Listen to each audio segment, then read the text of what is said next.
Hello, and welcome back to the Striha Sports Podcast. I'm your host, Parker Striha, and on today's episode, we are going to be discussing the championship round of the NFL playoffs. I'm by no means a professional, but I do love talking about sports, so thank you for joining me.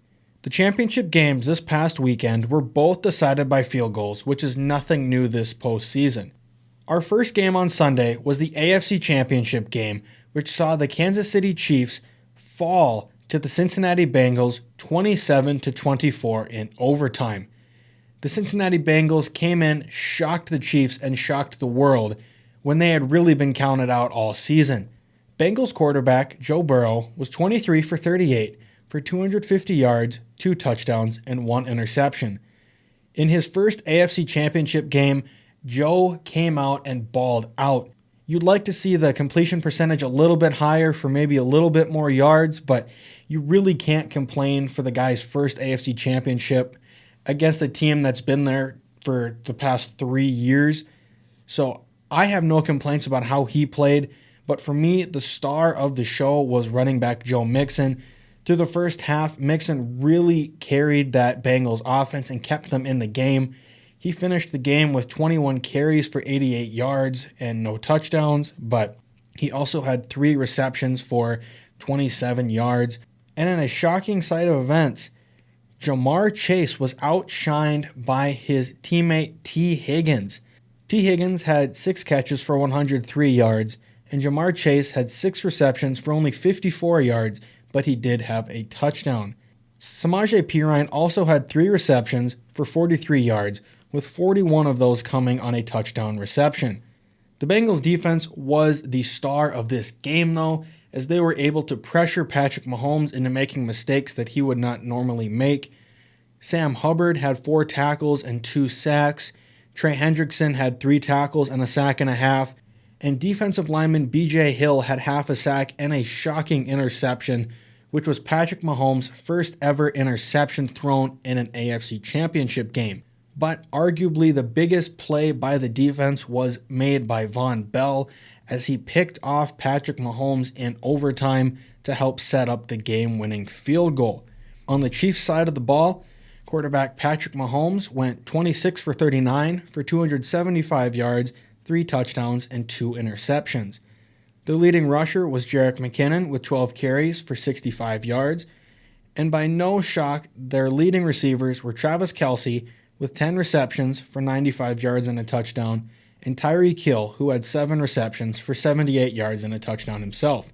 The Chiefs' defense was unable to pressure Joe Burrow like the Titans' defense had done a week prior, and they finished the game with only 1 sack coming from Melvin Ingram. They did get an interception, however, by cornerback L'Jarius Sneed. Overall, I was very impressed by the Bengals in this game. They have been underrated and they've been counted out all season. And then they went into Kansas City and knocked off the defending AFC champions in a game that no one really saw them winning except true Bengals fans. I was happily shocked because I actually predicted the Chiefs to win, but I wanted the Bengals to win, so I was very happy with how the game ended. I think this is just the beginning for Joe Burrow and the Bengals. Get Burrow an offensive line, and this team could really produce for years to come, but the Chiefs really choked this game. They were winning 21-10 at halftime, and then the Bengals came out and they just kept making plays. They ended up tying the game in the second half before the game went to overtime, and then obviously the Bengals ended up winning this game 27-24. But cover your ears, Bills fans, because despite the Bengals winning in overtime, it was the Chiefs that actually had won the coin toss and had started overtime on offense. Fans everywhere kind of expected the game to end like the divisional round game had ended for the Chiefs, but Von Bell picked off Patrick Mahomes and set up the game-winning field goal by Evan McPherson. Our second game this weekend was the San Francisco 49ers traveling to play the Los Angeles Rams in the NFC Championship game. The Rams ended up winning this game with the final score of 20-17. I predicted the Rams to win, so once again, I was very happy with how this game ended. For the 49ers, quarterback Jimmy Garoppolo was 16 for 30 for 232 yards, 2 touchdowns, and an interception. the 49ers were not able to get anything going on the ground as they ended with 50 total yards on the ground. Wide receiver Deebo Samuel had 4 catches for 72 yards and 1 touchdown, and his running mate Brandon Ayuk had 4 receptions for 69 yards.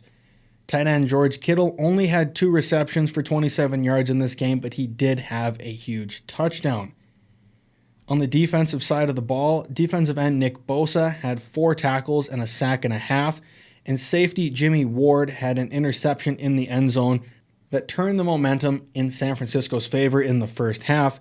Once again, I was happy with how this game ended. I wanted the Rams to win. I think there were some calls this game that should have been made and some that were made that shouldn't have been. I think there should have been a penalty on Fred Warner after that Jimmy Ward interception. Matthew Stafford was pretty much out of the play already, and Warner came behind him and just basically threw him to the ground. It was more of a push, but Stafford ended up on the ground either way, which just shouldn't be allowed. He wasn't going to make the play, so there's no reason to throw him into the ground like that. And I think that was just a missed penalty. I don't know how much it would have affected the game, but you just got to make a call like that, because had Stafford gotten hurt, the refs wouldn't have heard the end of it. The league wouldn't have heard the end of it. So luckily, it was made right. The Rams won the game, so not much complaining can be done. The 49ers, despite losing this game, actually had a 10-7 lead at halftime. Obviously, they didn't hold that lead, as the Rams would go on to score 13 points in the second half to win this game. On the Rams side of the ball, quarterback Matthew Stafford, in his first ever NFC Championship game, threw 31 for 45 for 337 yards, 2 touchdowns, and that interception. On the ground, Rams weren't much more successful running the ball, as their leading rusher had 13 carries for 48 yards, but through the air, they could not be stopped. Wide receiver Cooper Kupp had 11 receptions for 142 yards and 2 touchdowns, and Odell Beckham Jr. in his first ever NFC Championship game had 9 receptions for 113 yards. I believe the Rams defense really won them this game. They kept the 49ers running game under control. They didn't really allow a lot of big plays to happen that would have affected this game.